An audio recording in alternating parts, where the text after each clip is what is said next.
This video is being made in response to the operational change that Boston Medflight has instituted along with their associated partners regarding communication with ground assets. Going forward, Medflight and DART, Lifelight of Maine, Lifestar out of Connecticut, whoever may be responding up to Gloucester for either an interfacility transfer or a scene call as requested by us, they will no longer be using our TAC 1 frequency to communicate with us. This is a policy that they came up with. It was too difficult for the pilots and for their maintenance to continually change radio frequencies in their helicopters. They interface with a ton of different assets, so updating their radios was just a constant battle for them. So they've decided to standardize things. So again, this policy was instituted by them, and we're just trying to conform with them since we work with them so closely. So from now on, they will be using the interoperability channels, the VTACs, the UTACs, and the ATACs.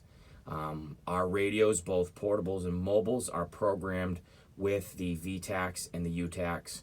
So we are covered both on the mobiles and the portables. So when we request them as an asset, when the dispatcher reaches out to the Medflight dispatcher, they're going to have to confirm which frequency they're going to use. We operate on a VHF frequency for now, so it makes sense to use one of the VTAC frequencies. So they've started the process with VTAC 11, then to 12, then to 13. And so what you'll do is the dispatcher who is requesting it will confirm with the Medflight dispatcher the use of VTAC 11. It makes sense to start there. So they'll confirm VTAC 11, and the pilot and the landing zone commander will communicate via VTAC 11. You can either do this on your mobile or your portable. I would advise that you contact them via the truck radio, your mobile radio. It's probably a lot stronger, and it's easier than having to reach down into your gear and change the channel on your portable. So once you guys confirm that VTAC 11 is the frequency that you're going to use, you're going to have to change the truck radio, and we all remember how to do that. You're going to go to zone, hit the button. You're going to have a bunch of lists. You're going to zone up, find the interoperability channel, hit select. Essex Fire Ground Red is going to be the first frequency that pops up. And we remember to change channels. We're going to come over here to the selector knob, push it in, see the green, and we're just going to scroll over to VTAC 11 and push it in. Here we have VTAC 11, and you're all set. The pilot will reach out to you on VTAC 11.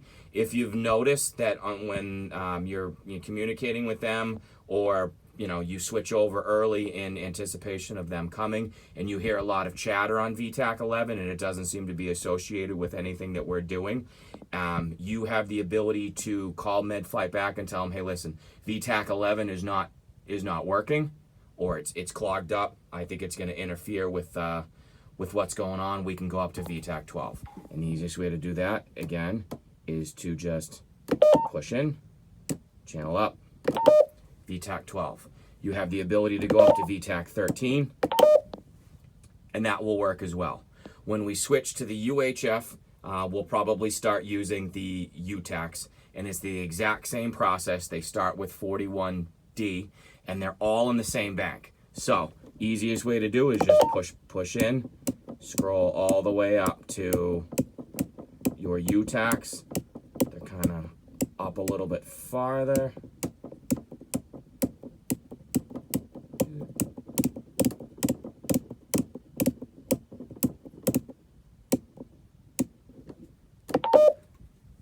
You call 41D.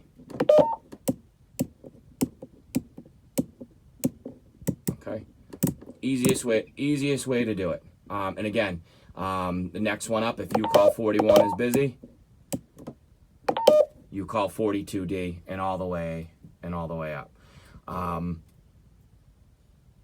Again, this was a policy that they created. We just have to fall in line with their policy. Soon as the helicopter takes off, you know, they've taken their patient, they're off to going wherever it is they're going. You can either zone back using the traditional, hit the zone button, go back to District 5, and it'll end up here.